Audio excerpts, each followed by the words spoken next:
All right. Good evening. So my name is Micah Zeitz-Chua, and I welcome everyone to our April meeting of the Issaquah Transportation Advisory Board. So as everyone can see, our vice chair and our chair are absent today, and so that's why I'm facilitating the meeting. But we're going to try and catch up. We're a few minutes behind on our agenda. So we'll go straight to approval of the minutes for March through unanimous consent. Hearing no objections, we will approve the March minutes. And then we can go to public comment. And I think there's still no one waiting, so it's just the email. I think we have to second the meeting minutes as far as moving them forward to approve. So I guess I can second that. Thank you. Thank you, Tom. Okay. Yeah, so for public comments, we haven't received anyone planning on making public comments during the meeting, but we did receive an email from Edward Wang, and I will read out his email so it's on the record for the meeting. Please pass on these comments regarding the Neighborhood Safety Improvement Program. I am concerned about the emphasis on HOAs and neighborhood associations in planned outreach, particularly from an equity perspective. Representation in these associations overwhelmingly skews towards older, retired, and wealthier homeowners. As one example, during the development of Bellevue's 2009 Pet and Bike Plan, approximately 30 members of the Bridle Trails Community Club successfully fought against any expansion of bicycle infrastructure in the Bridle Trails area. As a result, there is a huge hole in Bellevue's bike network that will exist indefinitely. Bridle Trails is in fact a very diverse neighborhood, and at least half of the 13,000 residents live in the multi-family areas to the east that have no representation in the Bridle Trails Community Club. I believe outreach could be done more equitable through mailings to all residents in an area or in some other systematic manner.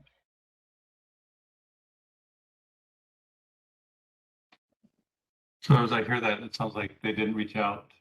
He was saying they didn't reach out to all the neighbors, and it seemed like a small group was really vocal against the bike trail. So that's a suggestion for us to make sure we reach out to other people. Yes.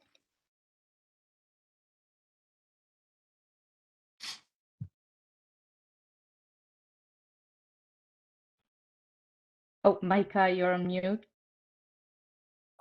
So we do have a place in the last bit of regular business to discuss that because it's applicable to it's 2 points of the Neighborhood Safety Improvement Program. So we'll be able to discuss that there. So we can move into our regular business now. And our first item is chair and vice chair nominations. And that's for Isabel. That's me. So as you have seen on our memo, we now, the term for the chair and vice chair are expiring by the end of the month. So we will need to start nominating for both positions, chair and vice chair. And I would read through the responsibilities of the chair position before we start on the nomination process. The chair is a voting member of the board and shall preside over the meetings of the board and exercise all the powers granted to the position as follows. Set the agenda in coordination with the designated staff liaison, open the meeting on time and call the meeting to order, announce in proper sequence the business on the agenda, recognize members who are entitled to the floor, facilitate public comment, state and put to a vote all legitimate questions that arise during the meeting, protect the board from frivolous or delaying motions, enforce the rules regarding debate and keep order, expedite business in a way compatible with the rights of the members, Decide all questions of order. If a motion is out of order, the chair should rule it out of order. Respond to inquiries of members. Declare the meeting adjourned, and any other duties as prescribed by parliamentary authority. With that said, I will open for nominations for the chair position. Are there any nominations for the chair to be serving from May this year through April of the next year? And just to clarify, you could self-nominate or nominate another member of the tab.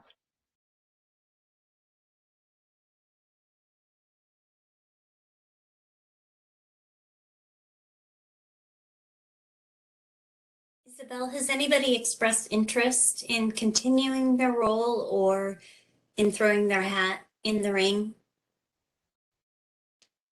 Yes, since you posed that question, Cynthia has expressed that if nominated, she would accept the nomination and continue serving as the chair. Then I'll nominate Cynthia. Too fast. I second that nomination. Thank you. Are there any other nominations? Hearing none, the nominations are closed. Now we will move on to the vice chair position. We already read what the responsibilities of the chair are. So now for the vice chair, in the absence of the chair from any meeting, shall perform all the duties incumbent upon the chair. Now we will open up for nominations for the vice chair. Are there any nominations for vice chair positions to serve from May this year through April next year? If I can nominate myself. Thank you. Julian has nominated himself. Are there any other nominations?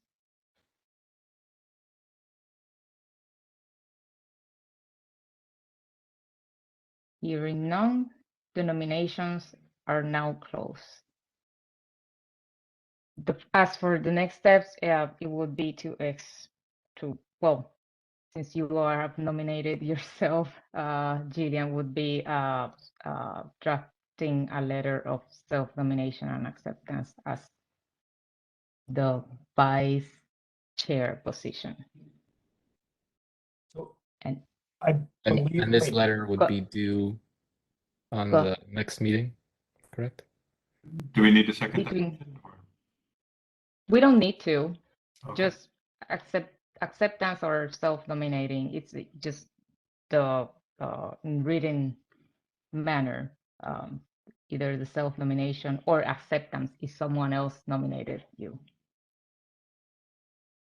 so. When we did the vice chair nominations a couple months ago, I believe we opened them one meeting and then we had it open through the following meeting, the meeting that we had the vote. Is that right, or did we? Yes, and that was I believe the reason was because we had one self-nomination and then a nomination occurred during the meeting, and we had to get the letters before making the vote. Okay. Okay.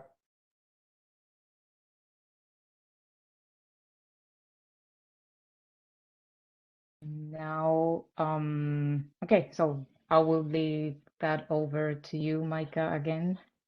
All right. Thank you.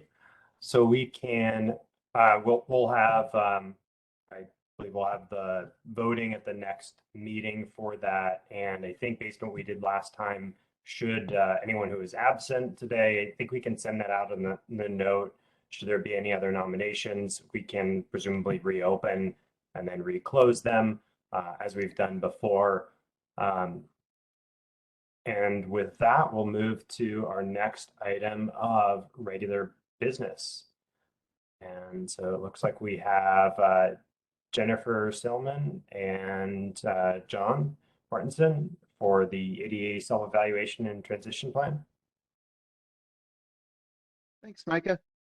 I'm John Mortensen, Transportation Engineering Manager for the City of Issaquah. The city this year is updating the Americans with Disabilities Act self-evaluation and transition plan.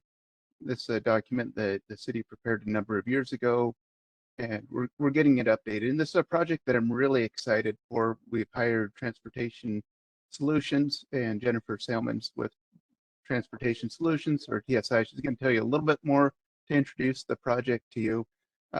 And before I turn it over to her, when the Americans with Disabilities Act was signed in July of 1990, the first President Bush said, "Let the shameful wall of exclusion finally come tumbling down."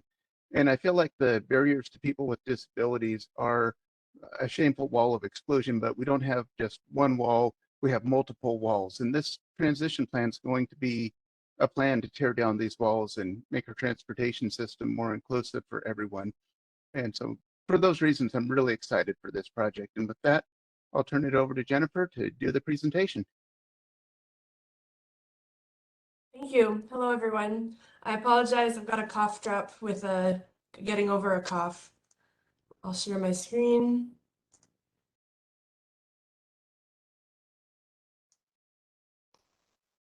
Can everyone see the first slide? Not yet. Not yet.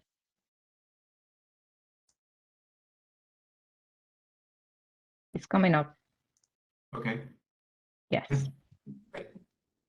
Okay. Yes, so as John introduced, this is a 2022 version of the ADA self-evaluation and transition plan. The city did a significant amount of work in 2014, and so the last few days months rather, we've been really looking through how to utilize that previous work in the work that my firm is doing for the city. So tonight we'll be going through a variety of updates and kind of general understanding of what the aim of the ADA transition plan is for, why it's needed, our scope and schedule, and then some intentional efforts to involve members of the ADA community in our planning process, not just a result at the end for comment, but inclusion in the development, and time for some next steps and questions.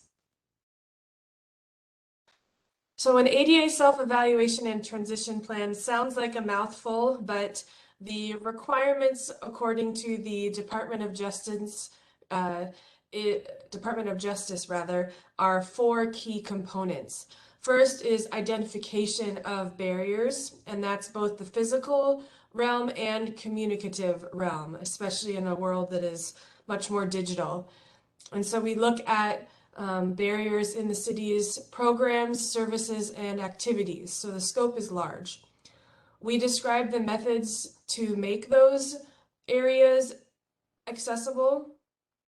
And we also provide a schedule for making modifications to achieve compliance and remove those barriers. And then we also identify public officials responsible to implement the plan and bring it to reality. So this type of plan is federally mandated, and self-evaluation is part of the process, but the plan itself is also mandated. A lot of cities can get stuck in the self-evaluation data collection phase, and there are numerous ways to collect that data, but we want to make sure that we're getting to the plan component as well.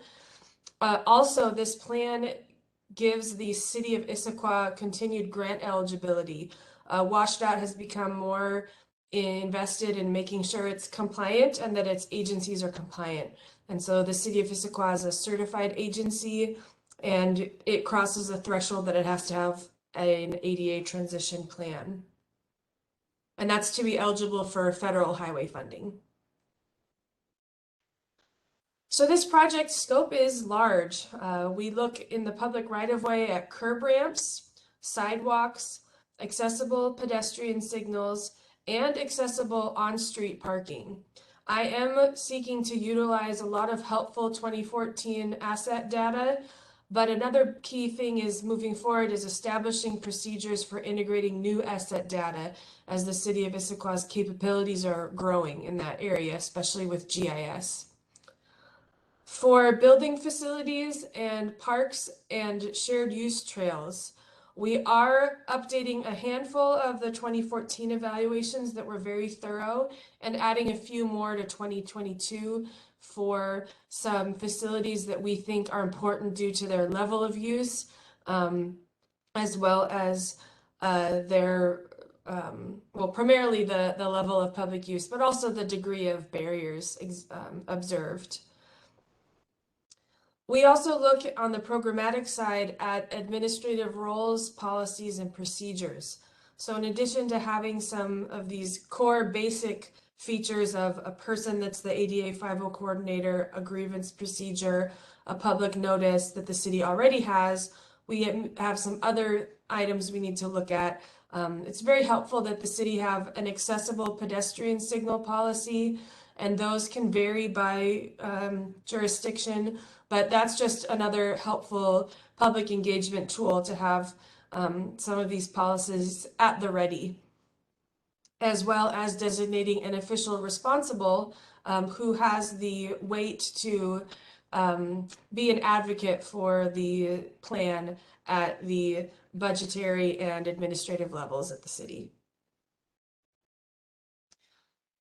We have made a lot of progress during our phase 1 scoping period the last few months, really looking at how to use the 2014 data wisely, but also identify where some new work needs to be done.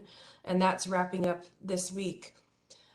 For our phase 2, which is the actual plan development, where we do a lot more of the intense activity, that will be throughout late spring into the early fall.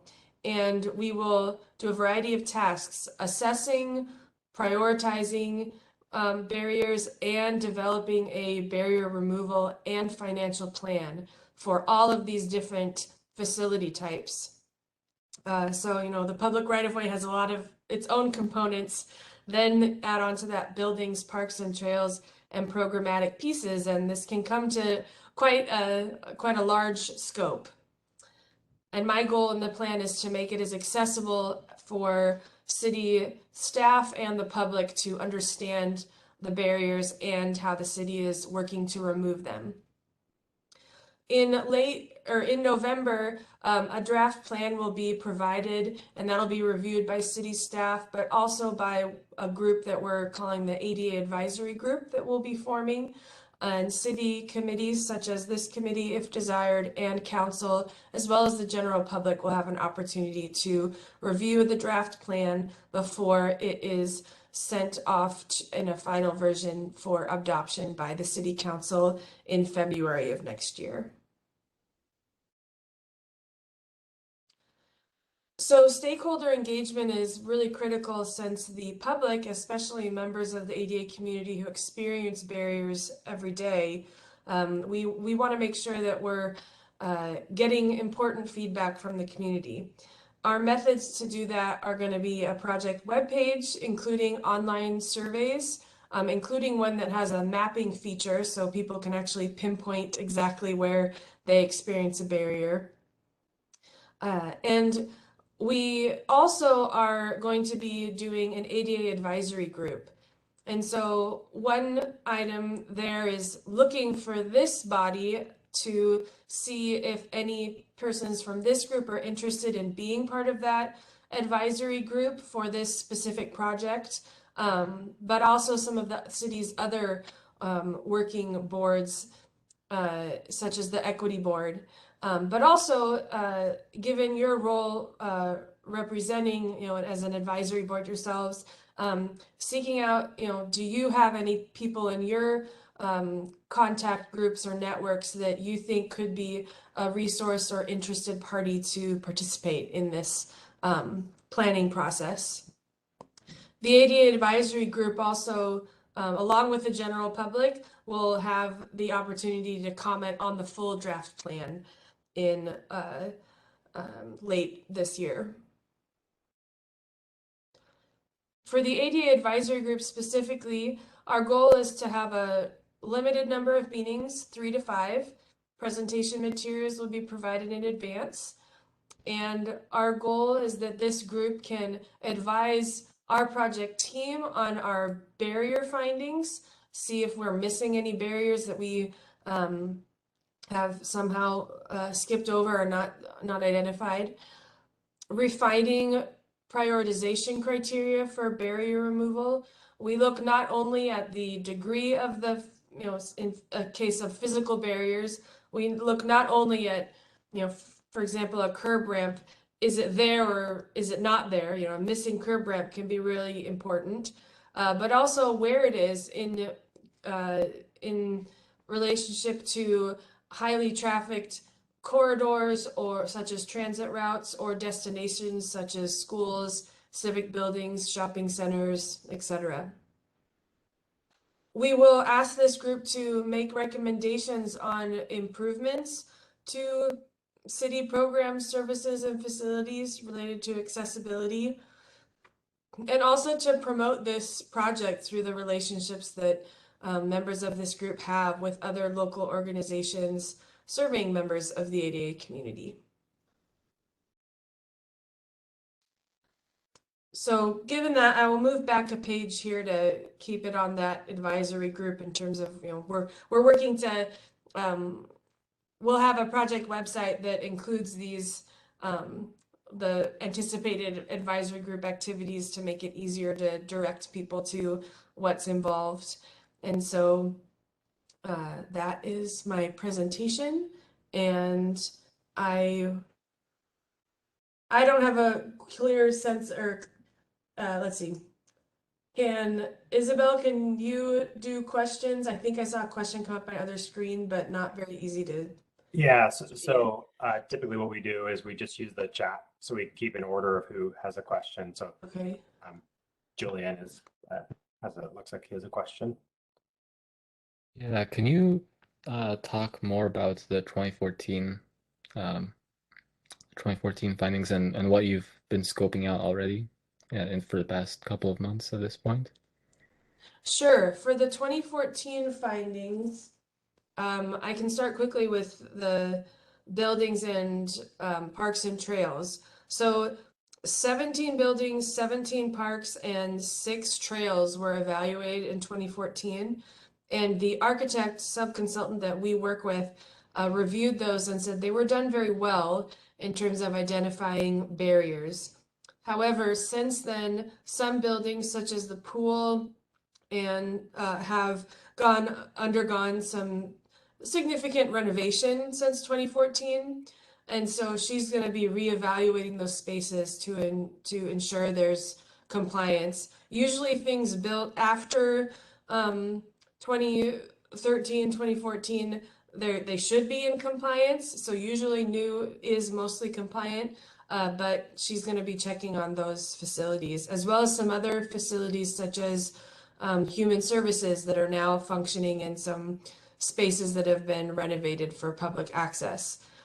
For parks, the city has quite a number of parks, and so we have added a few because of their level of use. And then for let's see, for trails, we are going to take a good look at the Lake Tradition, the Tiger Mountain trailhead, because it's a trail that has it's very amenable to be an ADA outdoor accessible trail. So not just a paved trail, but in this case, wanting to look at a facility that, given it's one of the highest use trail facilities in the state, our architect wanted to look at that. For some work on the programmatic side, dealing with getting feedback from city staff about their awareness of and compliance with the ADA, we are proposing that current staff take a new question or complete a new questionnaire, given that there is staff turnover over 8 years. So that's one of the primary methods we look at programmatic compliance is what do your staff know, and providing them with some trainings to comply with ADA requirements with their interactions with the public. And then also on the public right-of-way side, the city had a lot of manually collected barrier data. Not all of it is in GIS form, but a good amount of it is. And so I'll be working with the city's GIS staff to do some limited improvements to the existing data, but a lot of work in setting up how the city moves forward with adding new data to the GIS inventories. The reason the GIS inventories are so helpful is that I can then do some processes to prioritize barriers that are, within 100 feet of highly trafficked corridors for transit or likely ADA destinations such as grocery stores, schools, etc. And I had a follow-up question, probably for Isabel or John. How does this work fit in with the information or like the capital projects you're doing with regard to sidewalk gaps and things like that? I'll go ahead and answer this one, and it'll impact capital projects in a number of ways. The first and most direct, and I'll answer first for streets, and just because that's my area, but it could also impact capital projects for our facilities that would be considered as part of the plan to get those updated. But I'll first just speak to the public right-of-way. We have one project that is TR 011, the ADA Improvements Project, which is a project solely for updating facilities within the public right-of-way to meet ADA standards, and that this plan will help prioritize where we use those funds. In the past, usually we've tried to look at where we're going to be doing overlays and get those ramps updated, but this will be a change of direction, and we'll actually be focusing more on where is the need for people with disabilities. Another way is, and I'm going to stick to curb ramps, but there's also the pedestrian push buttons, the countdown heads, driveways where you cross. But we'll look at where we have capital projects that will be upgrading the facilities to meet ADA standards and take those into account as we look at the city's transition to become compliant with the Americans with Disabilities Act. And then as for sidewalk gaps, I think that as we look at filling in sidewalk gaps, of course, those will be designed and built to meet ADA standards. I don't know if that'll necessarily, it's a good question how that would take into account, because to me, a sidewalk gap is a barrier for everyone. And this plan is specifically looking at people with disabilities, but I guess also if there's a sidewalk gap and people are walking on the shoulder, then that's another area where this plan could help guide getting those connections made too. But so I guess to answer your question, it'll prioritize the work with our ADA improvement project, and we'll also look into other projects that we're doing that will also upgrade to get a sense for when the city can be fully compliant with the Americans with Disabilities Act. Did that answer your question? Yeah, I think that was good. Thank you. Yeah. Christy? Thank you. It's really great to see this work happening. It is not easy, and it's nice to hear as well that the GIS information is being folded in. So I know the city's been working on this a long time, and it's really great to see it being integrated and updated from 2014. A question I have that's kind of been on my mind a little bit as the city's working with its Title 16, their stormwater management plan, and looking at how to address stormwater for the future. They're looking at potential of 100-year floodplain plus 2 feet. And when you're looking at a built environment where buildings right up to the street frontage and sidewalks, that begins to kind of play within the ADA environment. So my hope is that there's some integration with this work that's happening with also that, so that we're looking at a coordinated approach, because roads and streets and sidewalks and critical infrastructure really need to be ADA accessible, and we need to kind of think about big picture. So just my 2 cents. Well, thanks. That's really good advice. We'll reach out to the people working on updating that part of Title 16.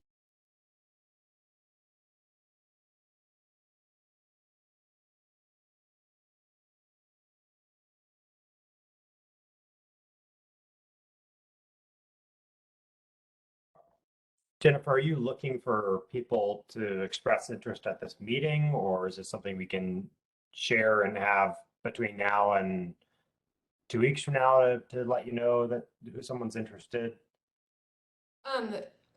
Don't have to have an answer tonight, number one. Yes, in the coming weeks, and I would say even, month to 2 months, gathering names. We're still in the scoping, and so once phase 2 is actually contract signed, we will move forward. I'll move forward more intensively on providing website content. And so I do think that yes, gathering names and sending them to John or myself, we can make sure you have my email address. That would be wonderful. And I can also follow up with this body through John or Isabel. So this is more just to let you as a group know what's on the near horizon, to plant the seed for future promotion and ideas from you. Thank you. Isabel, could we possibly have, I know we'd have to get the actual chair to okay this, but on next month's agenda, just a reminder in the regular business about signing up for this, since we have such a small group here today. Yes, to like bring it back to the tab. Yeah, I think we can just pull up these slides and just basically quickly tie in with the other members of the board and remind everyone, in case people here are thinking about whether they are interested in volunteering, give them a chance to make that connection. Yep, we can bring it up. And if I may add, if you're not able to be part of this group, you're already on an advisory board, but definitely if you're aware of or have worked in the past with local organizations, I've done some research on those that are in Issaquah. I'm a native of Issaquah/Sammamish myself, so I know of some. But it doesn't have to be you, it can be, but if you know of others, it's really just activating the networks you already have.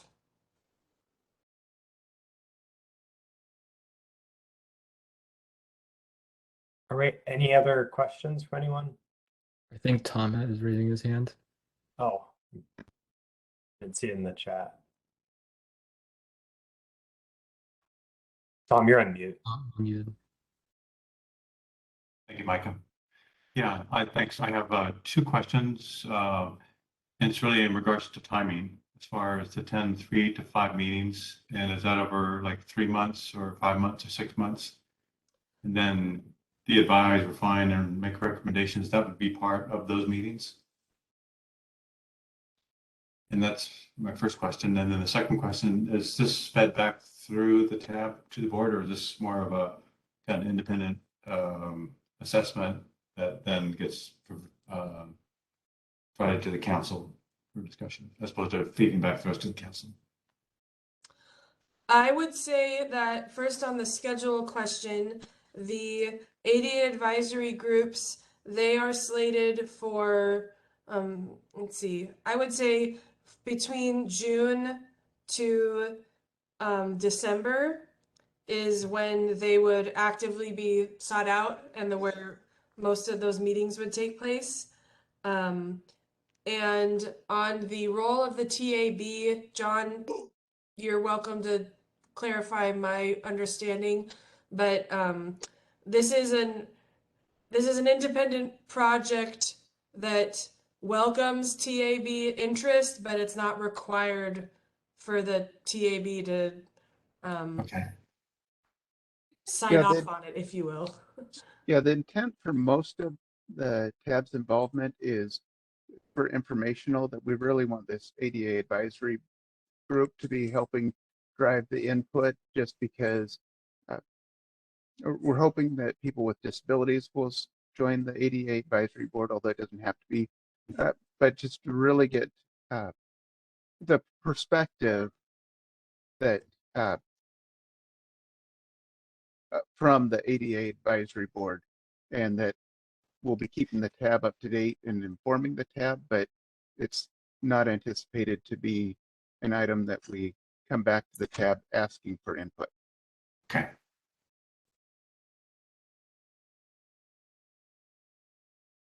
Okay, I guess I'll just throw in my own question now. So if there are 3 meetings being set up, maybe like in June, August, and October, could you like talk about, the general format of each meeting, what each meeting would go over versus the phase of the project, and what each meeting would be talking about? Sure. So the first meeting is to introduce the project purpose, since it is so much content that's being shown, and will be a time to let the city know what we know already. So I will have some maps letting people know kind of the scope of barriers and what information we have and what how we know what we know.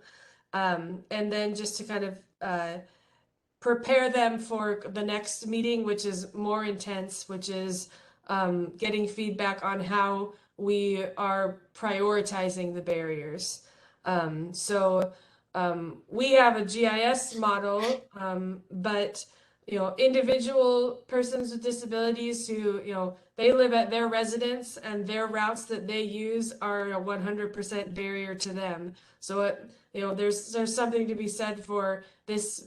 This is to benefit persons with disabilities as well as the greater public. But if we have, feedback from the advisory group that's kind of identifying some barriers that are, specific to persons with disabilities, they may not benefit everyone, but they're very important to those people who do experience them. That's one way in which we can see the city, this advisory group refining this prioritization method.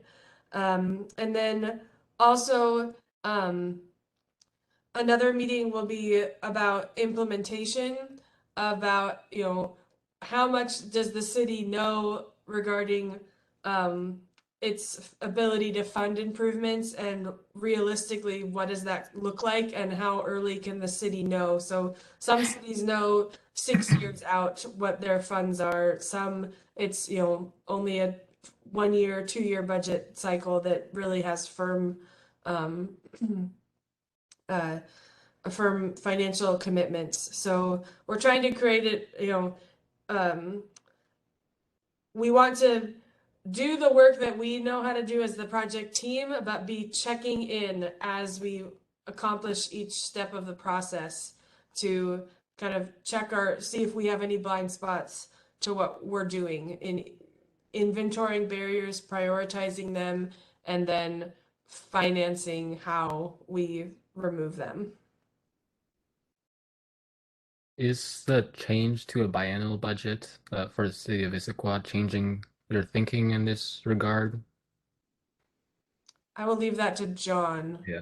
No, that wouldn't change our thinking on that, because For our capital projects, we have the 6-year capital improvement plan where finance goes through and updates projections for the next 6 years. And we would be using that for looking at what we would be able to do and not do. One thing I can add is that another GIS tool that I'll be doing is creating a buffer zone of at least the 6-year TIP projects that the city can let me know of. Because what that can do is it can create a picture of barriers likely to be removed through the city's already existing planned projects. So really that's the kind of most efficient approach, is correct barriers in places you're already doing projects. But this group is also going to help us make sure we're not ignoring barriers that are very present and real that are outside those capital improvement projects.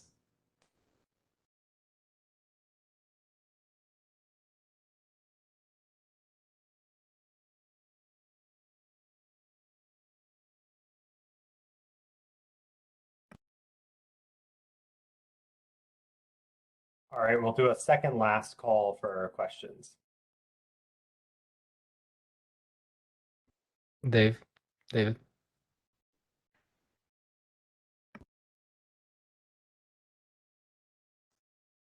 Sorry I got here late. Quickest round trip I ever made to Tacoma and Olympia and back here by 6:20. I left at 2:15, back here by 6:20. Sorry to be late. Quick question. Who on the city is going to represent for this ADA transit issues and transit barriers?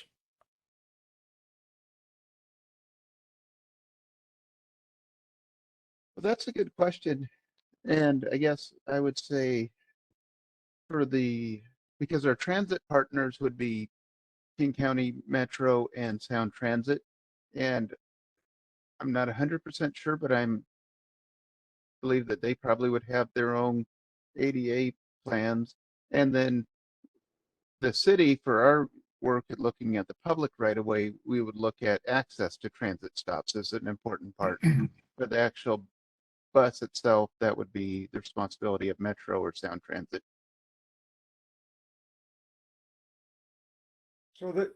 So somebody from the city has lined up Sound Transit and Metro to participate in this? No, that we're looking at things that the city has control over, whereas we have influence over Sound Transit and Metro, and that they would have their own ADA programs.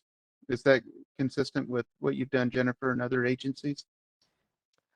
I would say the jurisdiction question, I would need to do a little more research to find out if, is the transit stop, there's the transit stop and the, bench, sign poles, figures, those things, that those can be, I believe, under Metro's jurisdiction. I would want to check with John whether the curb ramp is considered the city's right of way or transit's jurisdiction. I do look at what are called pedestrian access routes, which yes, there's the actual curb ramp for the bus, but then there's how do you get to that bus stop that is also a critical piece. So I would need to research more on the specific. The city, I can tell you from experience, Sound Transit and Metro will not be interested in the route to the stops. Their only concern is that their stops are ADA. Let me give you an example. If you're with a transit bus that has a ramp, you cannot load and unload a wheelchair with that ramp. It's too dangerous. On a hill, it has to be flat. It can have a certain amount of degree, but some of our hills are very, they wouldn't be able to do that. Metro Sound Transit would not get involved in that, but Metro Sound Transit would take a look at if we said there should be a stop there because there's an ADA person that lives nearby or in the vicinity. That's really important for the city to make Metro and Sound Transit aware so that they can take proactive measures toward that. That's kind of the question, but it sounds to me like hopefully Metro and or really it does need both because both Metro and Sound Transit have the same ADA policies. It's inherent. And as a trained operator, you really become very aware of that situation and that issue. But the barriers to and from that transit stop, that's going to be something the city would have to deal with. One thing I have seen other cities and agencies do, such as the Port of Everett, is they're flatter, I will give them that, but they did work on having an accessibility route map for showing where on their site the best routes, but most accessible routes are. I do know that there is some maximum extent feasible MEF documentation that should exist for ramps that can't accommodate the specific ADA requirements. So that's another piece that the GIS staff have been interested in, and the GIS tool is great for that, that if you go to a specific feature, that documentation would be there. So that's going to be one idea in the plan to implement a procedure that if this cannot be compliant due to the geography and topography, that we have that necessary documentation. But I do agree with you that looking at how can we make it as most accessible as possible and to know what are the alternatives for those places that are just physically too steep. If I have just a couple minutes to throw in an example, I worked with somebody that was wheelchair bound on Mercer Island, and that was the 204, the Route 204. If that bus didn't run, she could get off the 554 at the Mercer Island Transit Center. You guys know where that is. It's where that is. She would have to wheelchair home 4.2 or 5.4, I can't remember, miles, because there would be no other way, no other public transportation way for her to get home. And the sidewalks ran out. If you've ever been to the south end of the island and you go down Island Crest Way, the sidewalks run out. It's that kind of thinking that I think we as a city would want to make sure that we knew where our ADA people lived, so we could look at it to eliminate any barriers like that come up. Which I guess, John, now we're in complete streets and complete sidewalks. So it is part of the TAB. You know what I mean? It's not something that's devoid of that. There's something there. I appreciate the perspective, thinking about its interaction with transit and thinking about it in ways that I know I never had. So I really appreciate that. I'll tell you, on this specific case, I went to Claudia Balducci on the King County Council, and we were able, they cut off the 204, and we were able to get the 204 put back on. Now that may sound excessive for one wheelchair person, but then if you think about it, that you're the one taking that wheelchair home and you're having to go on those roads and non-sidewalk areas, how would you feel? And I think that's That's the way you got to look at it. And we were able, Claudia went to Metro and said, this is really important and this really has to be done. And they put the 204 back on the line. And it served other ADA people as well, but that's how important it is. So I'm willing to be a part of that if you guys want me to. Just simply to have that voice in there so that we look at where the ADA person is trying to go and be able to have that access to any type of public transportation. It's extremely important.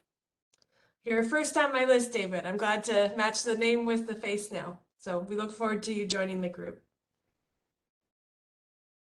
All right. Well, thank you, Jennifer. We're going to move on to our next item of regular business. As always, we can ask that in the next agenda that Cynthia adds this if we need to discuss more, but we do already have that one reminder, so we'll at least be bringing this up at our next meeting. And so with that, we'll move to the Intelligent Transportation Systems Plan presented by Isabel.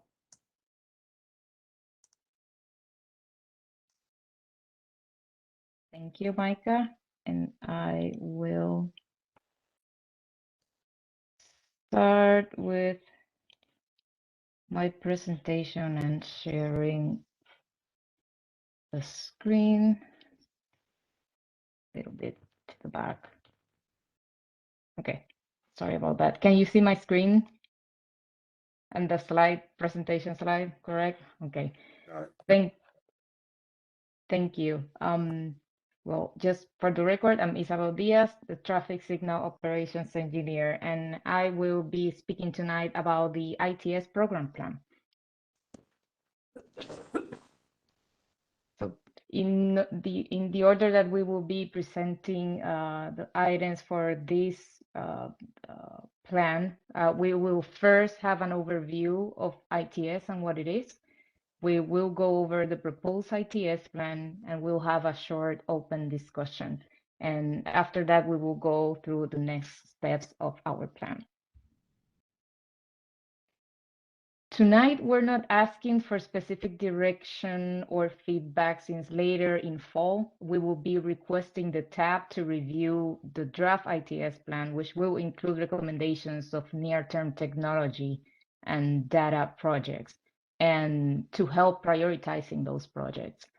But we would like to give you a brief introduction of what ITS is, so we can start to think about what is the #1 transportation related issue or concern that technology could address.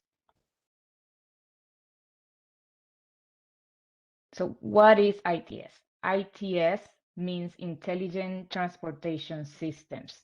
ITS is the deployment of technology and use of data to improve mobility without adding capacity. We know that traffic congestion cannot be addressed by simply adding more lanes to our roadways. Safety for all modes. Technology can also be used to proactively identify high-risk areas before collisions can occur. Equity for all people and traveler choices. Promoting ways in which travelers can easily access all modes.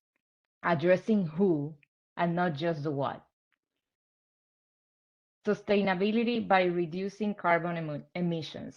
This is with a way of reducing intersection delays that would result in reduction in idle time and environmental impacts.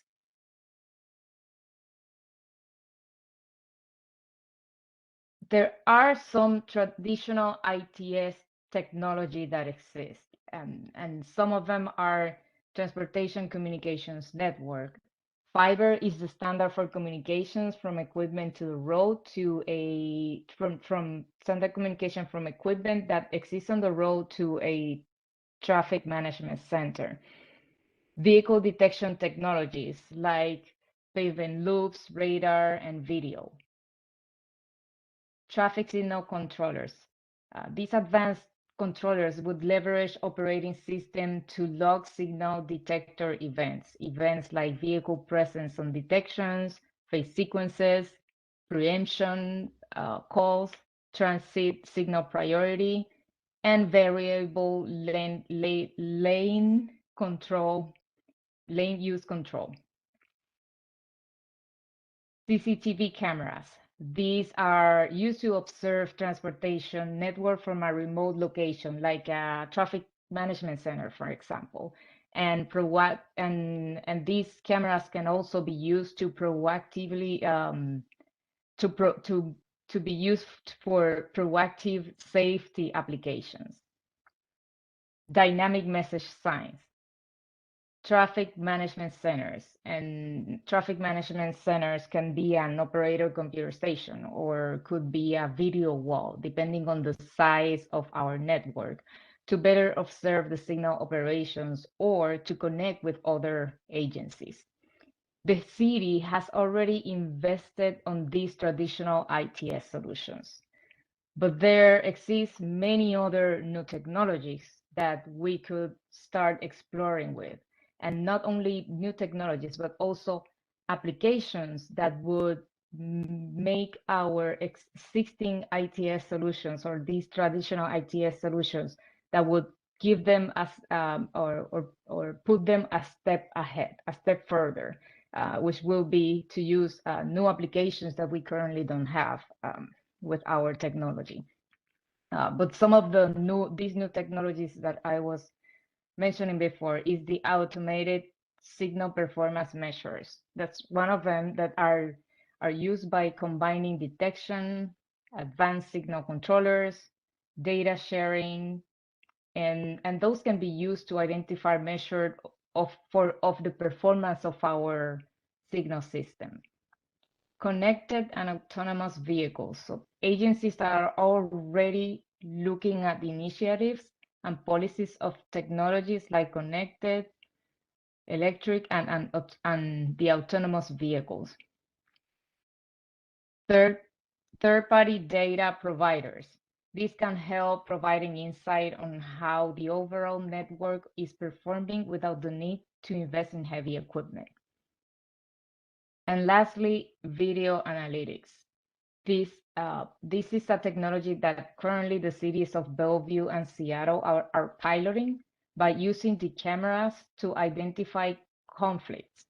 The city of Bellevue, for example, provides video feeds to third-party vendors that would identify occurrence of near misses and their frequency, so the staff can prioritize safety improvements on our signals.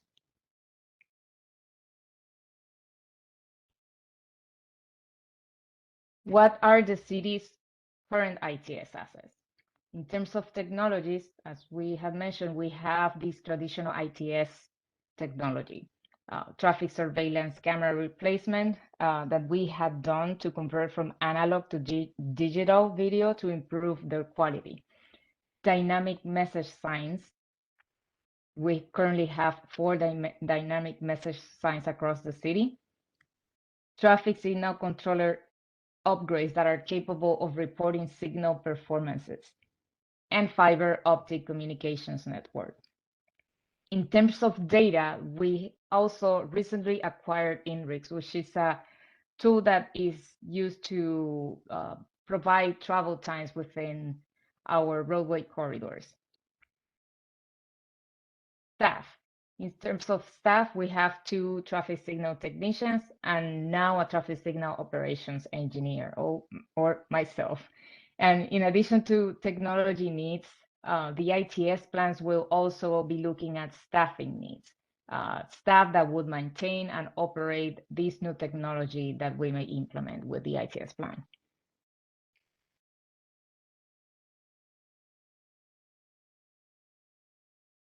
The ITS program goal is to leverage technology to improve mobility and safety, resulting in a positive traveler experience.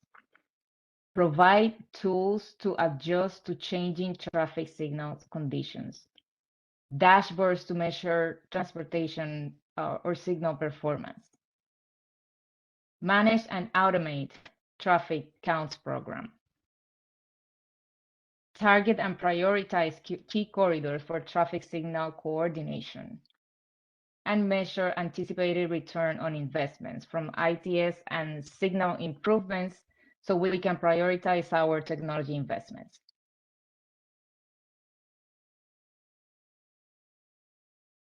The schedule that we are proposing for the ITS plan can be broken down into 3 areas. The first one is the existing conditions. For this, we will be doing an inventory of the conditions of our traffic signals, our communications network, the field equipment, and data platforms and sources. The second one is the stakeholder engagement. This would occur in fall of this year when we will be aligning our goals and objectives, and we will be using the tab feedback as well to confirm what is the city's needs. Then we will proceed to the implementation plan.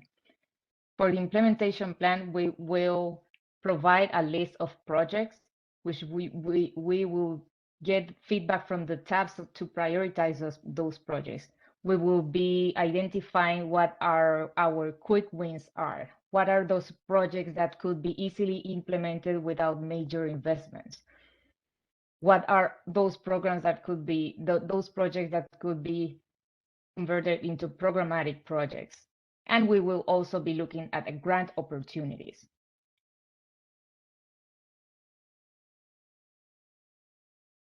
So we can have an idea, or we can get our minds in the discussion that we will have later.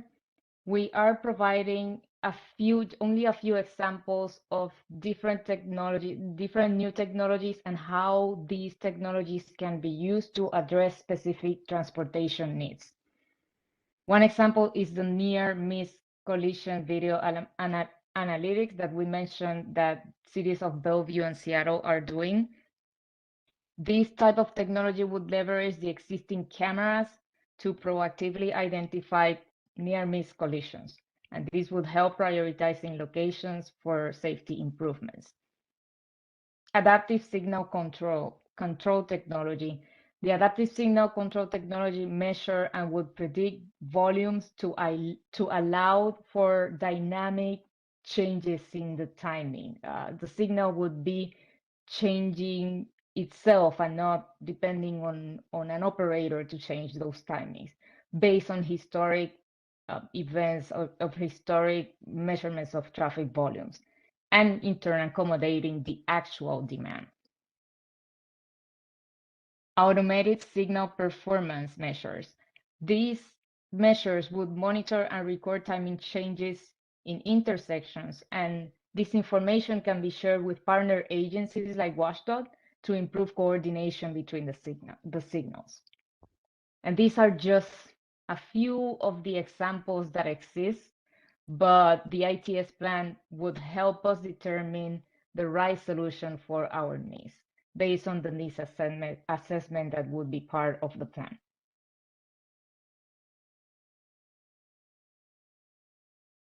With that, if anyone has any questions first, I would turn it over for Micah to lead the discussion of having us preliminary thinking and hopefully hearing from most, if not every one of you, on what is your #1 transportation related issue or concern that technology could address in the city.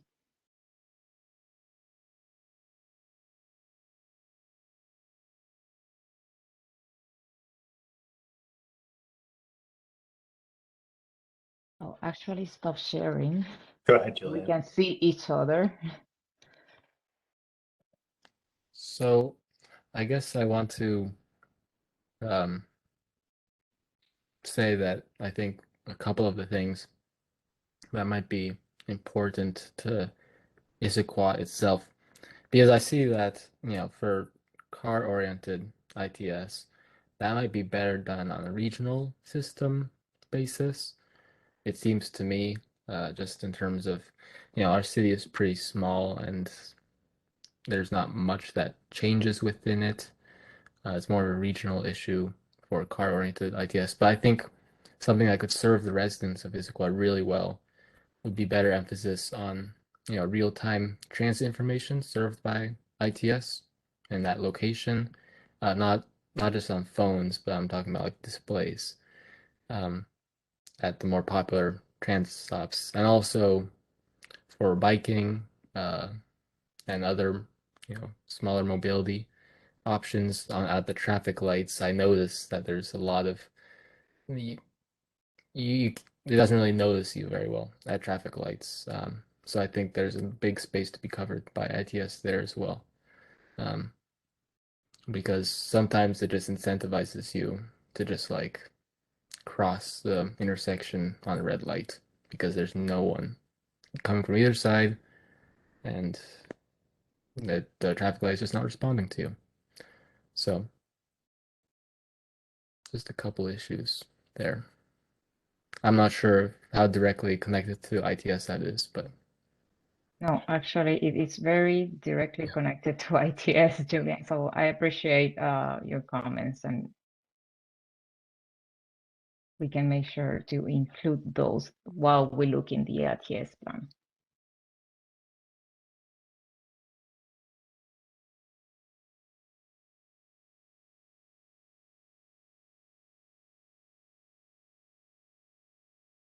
My comment is that we can use ITS a little bit more for real-time traffic measuring, and instead of having long, for example, on Front Street, instead of having long green times for the traffic getting out of town, is to have shorter green times and then a quick green time for the cross traffic to get through. If you might have 2 or 3 cars that have been waiting there for a minute plus 2 minutes, get them through and then go back to the other green. So it's being able to measure that all the way from probably where 56 comes in on Lake Sammamish Road all the way down to the last signal, which is at Sunset, where you go out to the next signal, that would be Maple Valley. By the time you get to Maple Valley, you got platoons enough that are kind of spread out far enough.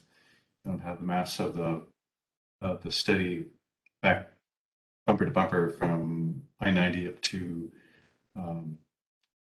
Sunset. And not Sunset, it's I forget the name of yeah, it is Sunset. No, the name of the street that's right at the Bomus Pool. I'm not sure if Newport. that's Newport. Newport, yes, thank you. Yeah, Newport. I've taken it from 56 all the way to Newport to be able to measure traffic real time and to be able to adjust the signals rather than kind of pre-timed during the peak hour traffic time, is to have them a little bit more fully actuated as opposed to partially actuated where they have a set time before they time out. Thank you, Tom.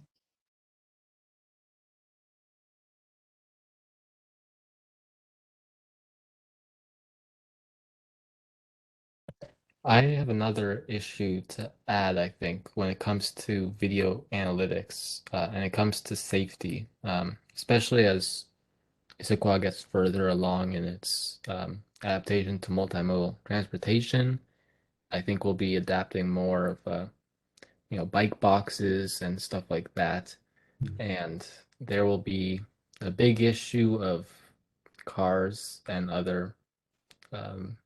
and other vehicles blocking those bike boxes or occupying a bus lane or something like that. And so it'll be very important to have some sort of video analytics to figure out where that's happening and how to mitigate that. I think that's more of a long range thing for now, but that'll be very important to combine with the surveillance and CCTV. It'll be very important to have that.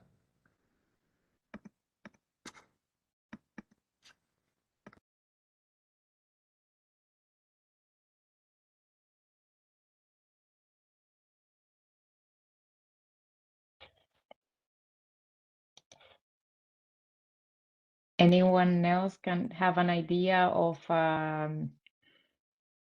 transportation, your main transportation issue that technology could address? I have one, Isabel. Good, David. Since you brought up bicycle boxes, we are now getting boxes. Take a look at the one on Juniper and Gilman Boulevard. There's actually a painted box on the ground. Don't block that box, what it says, but it's daily that people just go by that and block that box. And some way, shape, or form, using technology, we've got to have something flashing that, or light up, or whatever, that says, don't block the box.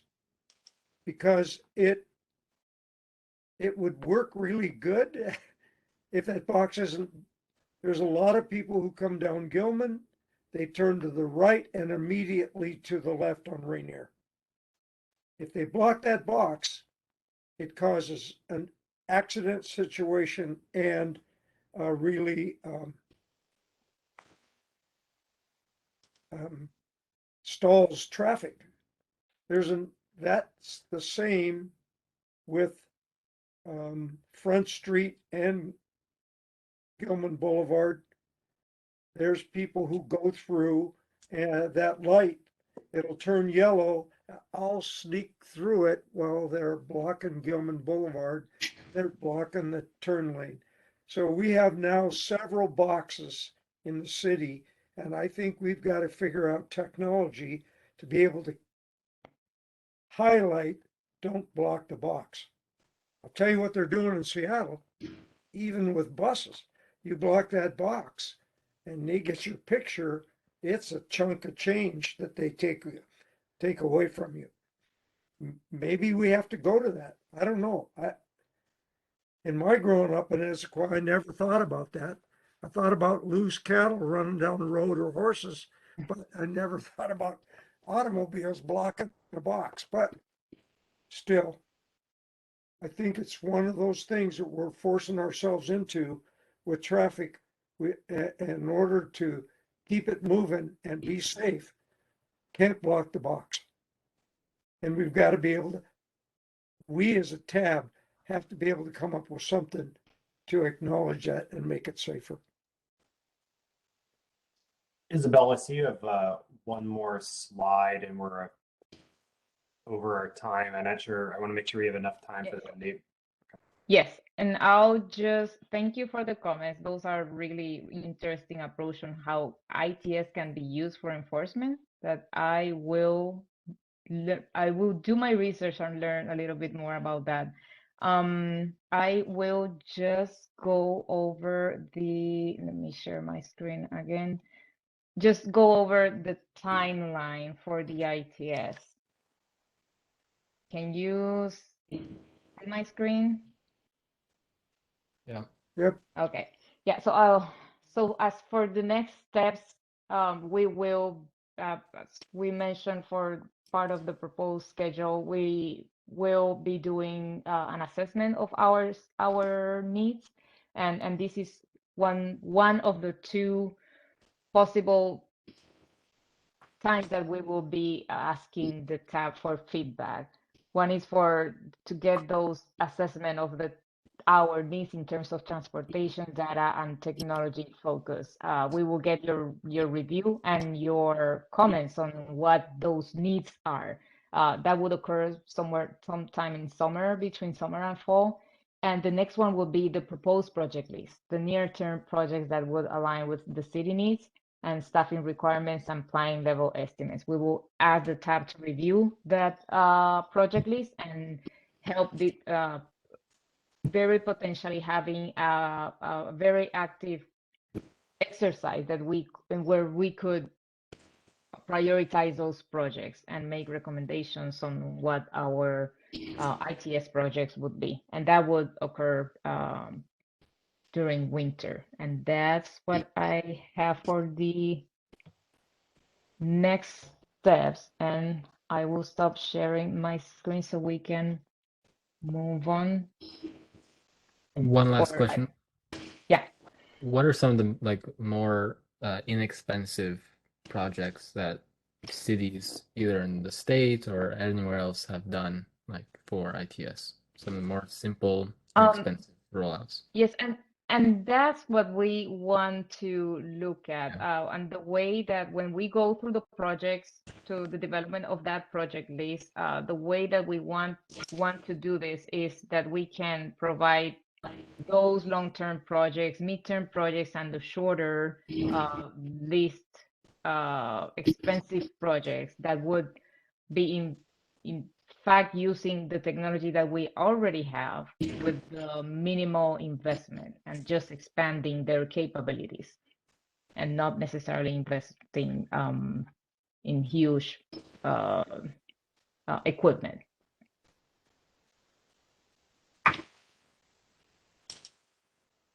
But we will come back with the tab on those recommended technology.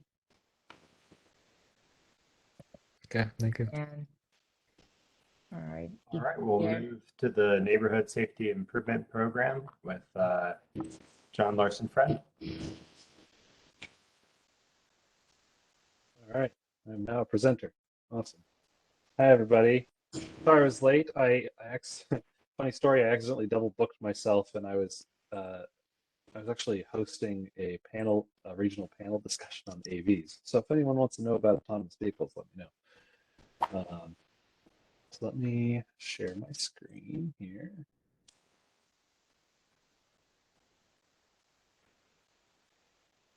Hopefully you'll be able to see that. Let me grab my notes here too. Sorry if it's off to the side. WebEx is not perfect in that way. Just so I can see my. Okay. Well, good evening. Thanks for letting me present this. I'm pretty excited about this discussion. So as was said, I'm John Larson Friend, he, him pronouns, and I am the Transportation Program Coordinator here at the City of Issaquah. Tonight, we're going to be talking about the Neighborhood Safety Improvement Program. This is not the first time that this has been presented to the tab. John gave a presentation on it back in February, I believe. So this is a follow-up. We've been doing a lot of work on it over the last couple of months, and we're excited to share what we've been working on. So just an overview of tonight's agenda. I'll give an overview of the project as it stands now, present a timeline, and then we'll really dig into the committee itself, how we would like to form it, the work that we'll be doing, and then we'll go into next steps, and then a Q&A, which I think will be the most important piece of this. So just to get it on your minds, so the direction that we need from you, the tab, this evening, are to really answer, or at least start thinking about these three particular questions. We have a big focus on equity this time around. So what are the ways to ensure an equitable committee appointment process during this first year cycle of the program? How can we distribute information to all 12 neighborhoods in Issaquah? And then beyond HOAs and neighborhood associations, who should we be reaching out to and developing relationships with? So moving into the overview of the project, this is from the current version of the NSIP draft of implementation. So the new Neighborhood Safety Improvement Program is intended to empower residents to collaboratively identify, prioritize, and make recommendations concerning the construction of mid-range neighborhood pedestrian, bicycle, and active transportation safety projects. So the main focuses of this program are really on resident engagement and empowerment, especially with residents not typically represented, especially at the city level, and on constructing those mid-range pedestrian, bicycle, and active transportation neighborhood projects. So this project so far has been really highly informed by Kirkland's neighborhood safety program, which has very similar goals and outcomes to the one that we want to have. So first, we want to establish a committee reflective of the community, whether that's spatially, racially, by age, etc. We want the committee to work together to evaluate mid-range projects, which we're defining as those that are costing $10,000 to $50,000, and really working with a proposed total budget of roughly $150,000. The projects that we're focusing on are pedestrian, bike, active transportation, but of course, any changes to the streets or trails or whatever, well, maybe not trails in this case, but they will affect how motorized vehicles will be moving through our streets as well. So that's something to think about. And then just really quickly, we've created kind of 5 buckets for the project types. These projects will be, well, existing ones that have been submitted through C-Click Fixed and then into the future as well. And then we're also in the midst of developing a special form that people can specifically submit projects through. And those are bicycle facilities, those are bike boxes you were talking about before, bike lanes, bike parking, crosswalks, so those new crosswalks, improved crosswalk ramps, islands, rapid flashing beacons, intersection improvements, so signage, pedestrian bump outs, walkway and trails, steps, curb cuts, traffic delineators or stanchions, and then street lights. So looking at, lighting is a big safety thing. So looking at, do we need to add more light using an existing pole or installing a new one? So looking at the project timeline, this is a project timeline that I developed. I made it into a circle because it is meant to be a cyclical process, a bi-yearly process every 2 years. So the first stage is always that planning process. Theoretically, we're in year 1 right now of the first year. If we do move forward with the project, that's the planning phase. So we would evaluate the program, how it operated in the past cycle, find and appoint committee members, and then work with Public Works Engineering to decide on a project list. The second stage is that committee evaluation. So this is that committee that we're talking about. The committee will meet during several sessions during summer, fall of that first year, and then assess those potential projects using the criteria tools, which we'll discuss in a few slides. Then we'll move into a committee proposal. So this is the shortest portion of the cycle. This is when the committee would create and make formal project proposals to either City Council, PWE, or Mayor's Office. We actually have a meeting about that coming up soon, so we're not exactly sure what that's going to look like. So TBD. And then finally, we're looking at the project construction process once that proposal is made, and that's the entire second year of the cycle. That's when PWE would implement and construct recommended projects during that whole second year. So what are we thinking about when we're thinking about this committee? So we're thinking about, at this point, we've proposed 5 to 8 community members reflective of the community. And we would love to have completely new committee members each cycle so that we can kind of get even more voices in the room than just the same ones over and over, which is always a risk when it comes to city work and city engagement. And we also want it to be as reflective of the community as possible, which is not an easy task, which is why we're here. So they would meet during the summer through fall month, as I mentioned before, and make that recommendation in the late fall. We have explored a stipend option for potential low-income members, and that would follow the guidelines City Council recently passed. That's a really big tool that we have at our disposal. So I have a couple of maps here to give you kind of a visual representation of what I have been thinking about over these last weeks. So Issaquah has 12 neighborhoods. We have South Cove, Montreux, Newport, Tallis, Squaw Mountain, Issaquah Valley, Old Town, Sycamore, Central Issaquah, Issaquah Highlands, North Issaquah, and Providence Point. Well, there's a lot of them. And just to give you an idea of what representation looks like right now, if you were to ask for representation, this is what it looks like. I'm going to click the next map. This is the spatial area that HOAs and community organizations represent across the city. So there's, as you can see, representation by community groups and HOAs is by no means universal at this point. So the question is, What about the other areas kind of in between that aren't blue? And that's exactly kind of the question before the tab tonight. How do we conduct outreach to these unrepresented areas without the specific community structures in place? Inviting more voices from across the city to provide input is one of the major goals of the program. Kirkland has made a lot of progress through this in their own program, but they also had a pretty universal community representation structure in place across all their neighborhoods.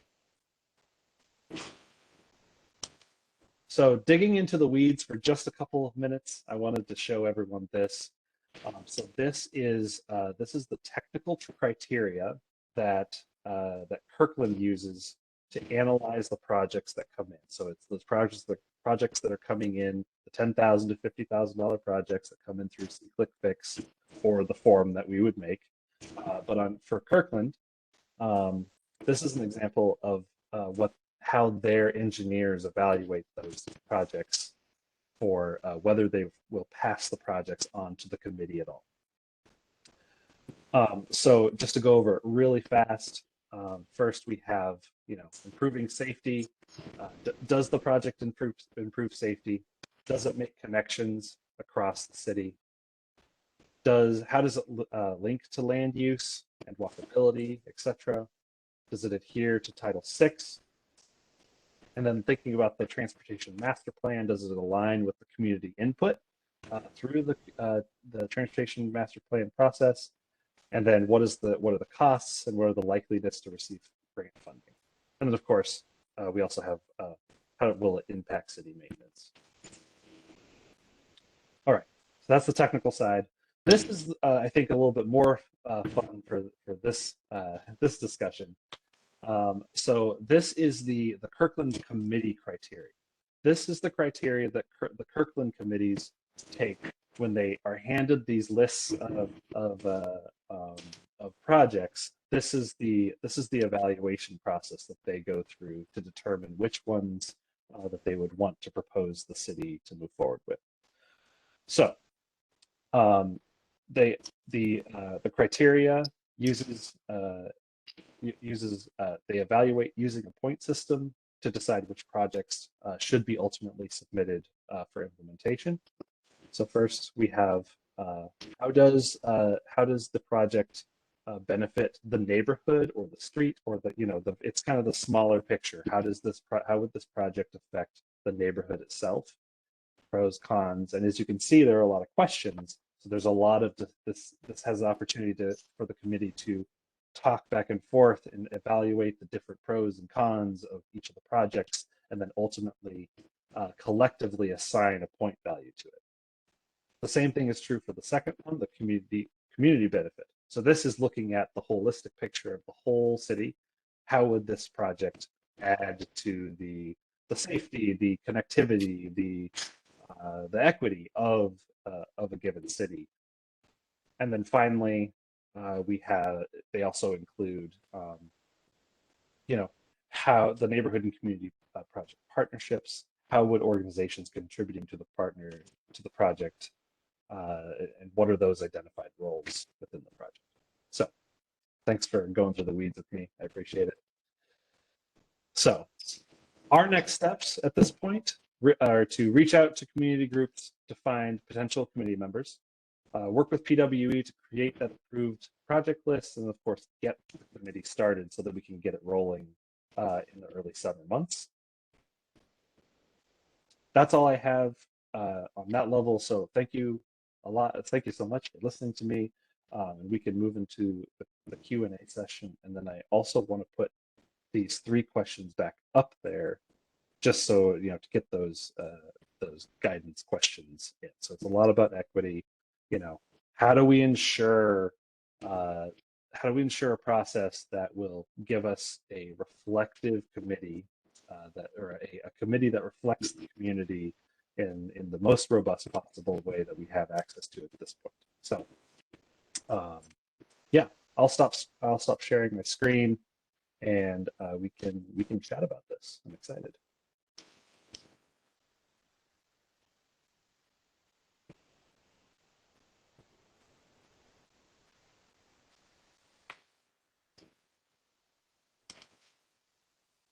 Jen, go ahead. Okay. Um, I really like this model. I'm a big fan of participatory budgeting in general. So I think it's really good that you guys came up with something that has to do with transportation in this case. Um, I feel like uh, this could be more decentralized at some point. Maybe not this year, but next year and the years to come, in the sense that single residents could be coming up with ideas and basically petitioning their neighbors, and then it could be submitted to this committee, and from there it gets evaluated on the technicalities. How feasible would that be in the future years? So speaking as someone who's new to the city, new to the structure, new to all the things, my initial reaction is absolutely.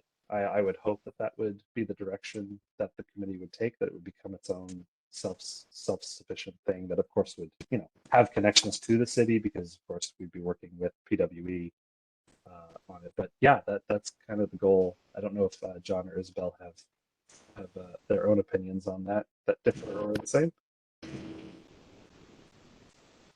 Well, I would just add that a lot of the intent is to get the ideas from residents, and so it could be a single resident. I wouldn't think that they would need to even petition their neighbors, that they can just submit the project idea. We still, as staff, need to vet and evaluate the proposals to make sure it's consistent with engineering practices, but the intent is to have it come at an individual basis and engage the community members. Okay. Going on to outreach matters. I think how much outreach can you reasonably do with community events and community gatherings and like flyers and things like that? How many resources can you spend on that? And I think that can be very instrumental in guiding this outreach process.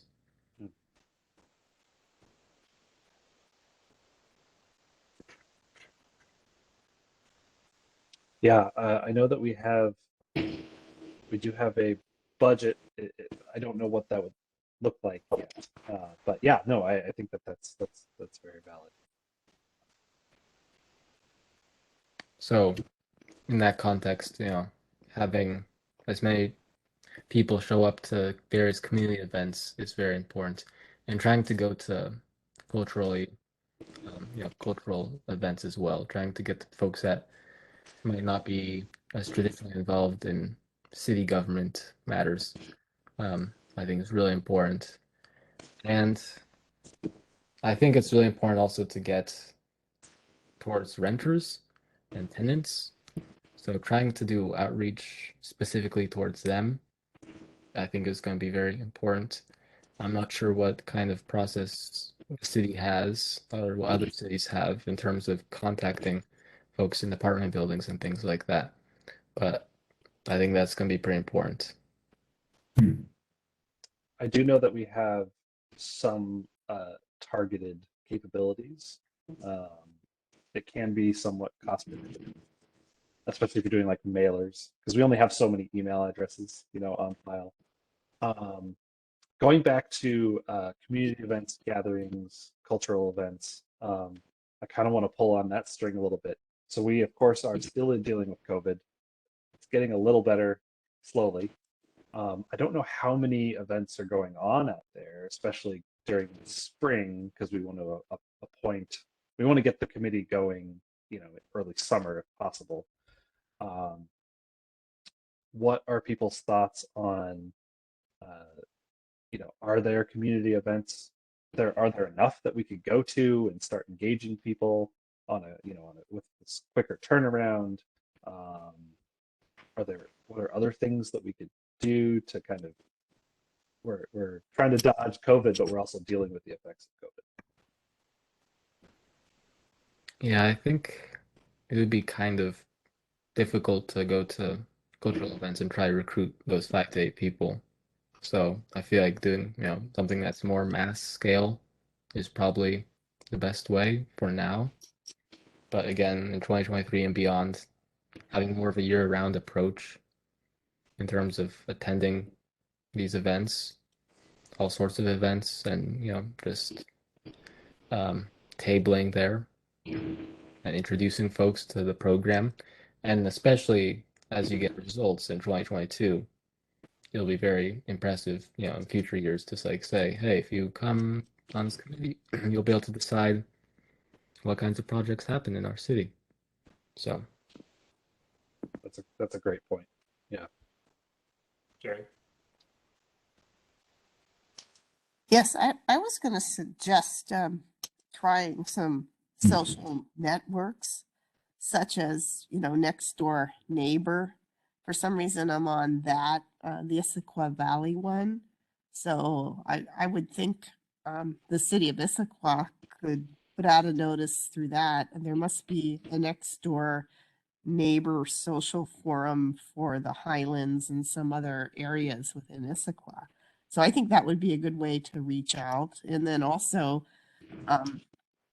every week I get some kind of notice from the city of Issaquah newsletter. I'm not sure who reads that, but that would be helpful too. We used to have, that newspaper, the Issaquah Press, but that no longer exists. But these social forums do. So I'm thinking that would be a good way to reach out to many different people. So, Out of ignorance, is the Issaquah newsletter digital, or is it paper form? the city of Issaquah's newsletter is digital right now. It comes out every week, I think. Maybe once a month. It's the same I one. don't I was read it thinking all of, the so that's time. Right. So which one's that comes out weekly or monthly? Something from the city of Issaquah about activities and events that are going on. Does anybody else get that? I do, yeah. I get the happenings, like this one, downtown The happenings. happenings of Issaquah or something That's what like it that. is. Yeah. But then there's also those social forums like Next Door Neighbor. There might be some Facebook forums too, just for the city of Issaquah. That might be a good way for you to get the word out.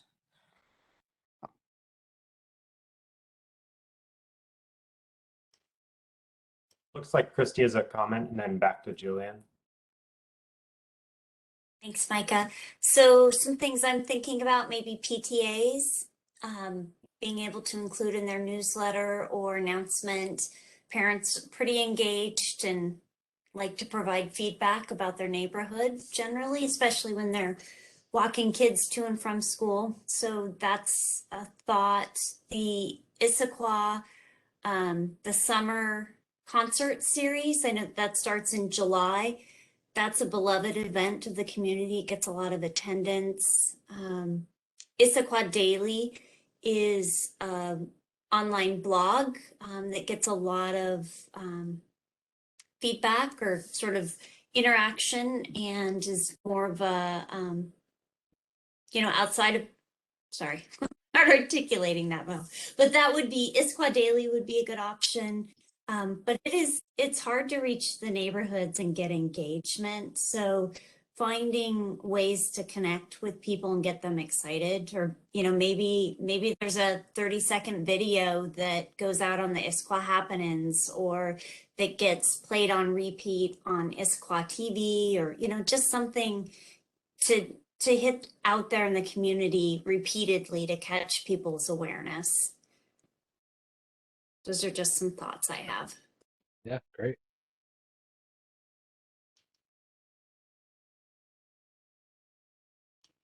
Julian? It seems like a lot of people are talking about digital ways to reach out to people, but when I'm thinking about the people who we want to get involved into this process, are the people who might not have the technology like actively with them, so they're not going to see all of the advertisement for this new commission. So I think we have to, again, this is a future year problem, but you know, if Issaquah will someday develop some sort of, because I know a small city about the size of Issaquah in the Czech Republic where they do this participatory budgeting program as well. They have a city newsletter, and every summer they advertise, like basically on the front page, like come submit your projects and come serve on the committee and everything like that. So again, future years, and I don't know how the distribution of that newsletter would work in the US among businesses, but something that makes sure that people who don't have traditional access to technology can get access to that. It's very necessary.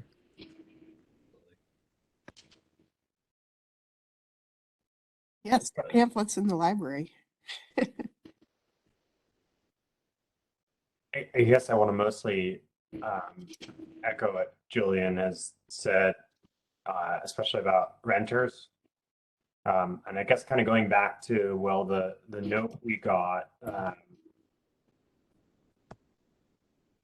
in email about HOAs and, looking at that map. And I was also wondering, like, that map may even be worse than it looks because it could be, typically HOA is lower density. And so it's an even smaller portion of Issaquah that's being represented. And, I think that this topic has come up a lot, and maybe it's something we need some dedicated time to, or we need to bring to the city, which is how do we reach people that we're not already reaching? And a lot of what we're suggesting, I think, kind of is like just slightly expanding who we're reaching. All of these things are sort of dependent on someone that, they have two-parent household and one parent doesn't work or has a part-time job and has that time to go browse next door or whatever. And I think that we need to be really mindful that there are people that do not have the time to go look at these things. And yet what we're talking about impacts them as much or more than it does me and my HOA. So, I think that that's something that we're going to we don't have time tonight, but I really want to just echo what Julian said. And I think we have kind of a broader discussion we might need to have.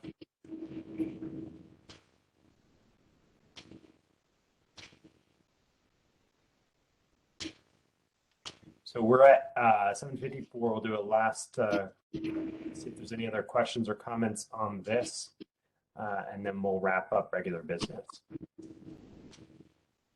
John, did you get did you get everything or enough?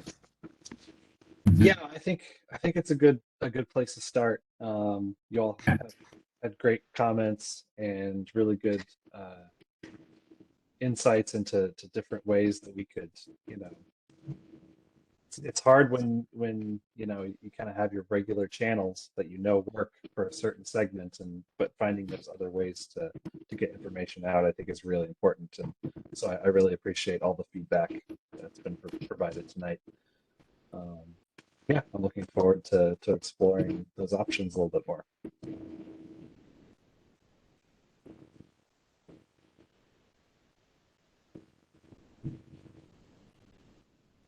One last comment is, because we get the emails, the downtown happenings, if there's more way to get people's emails on that mailing list to get information out to them, so they could sense it in or somehow to get their emails so they can be included on emails about information, then that would be a great avenue for getting information out.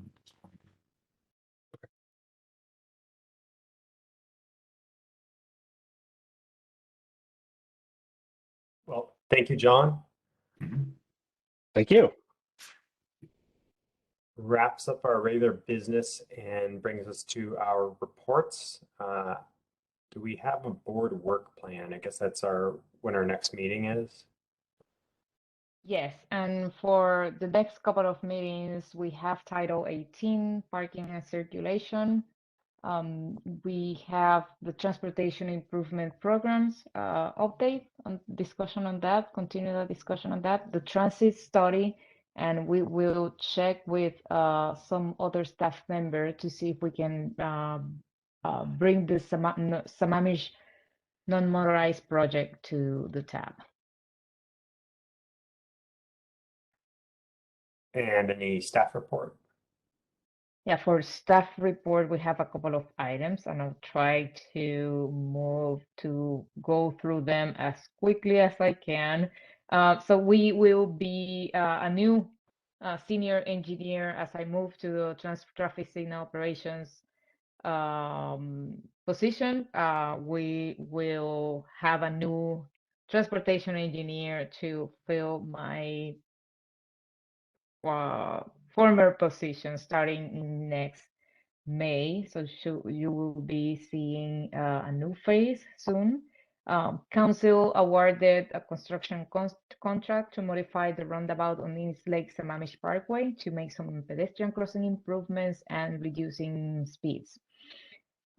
Today, we also opened the bids to make pedestrian improvements in Bush and Sunset intersection.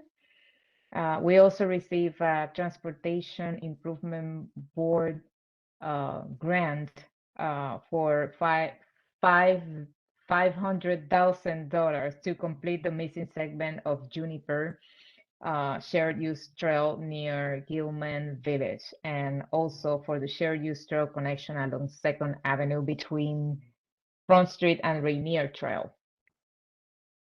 And lastly, but not least important, is that we wanted to give you the heads up that we will soon be starting to meet in person. It's not a I see your smiley faces, that's so nice. It's the word is not out officially, but it's looking like we would start meeting in person for the June meeting. So keep your eyes and ears open during the next meeting for more announcements on that. And that's what we have. Thank you as well. That's fantastic news. Yeah, congratulations on your new position, and sorry to see you leave. Thank you. All right, so we don't have a chair or a vice chair, so I don't know, Isabel, is there anything that you're left for chair report? No, I don't recall any news for the chair report. The only would be Cynthia's acceptance of nomination, if she would be. And then last report is youth report, and we don't have our youth member here, so no youth report. And that brings us to other business or announcements.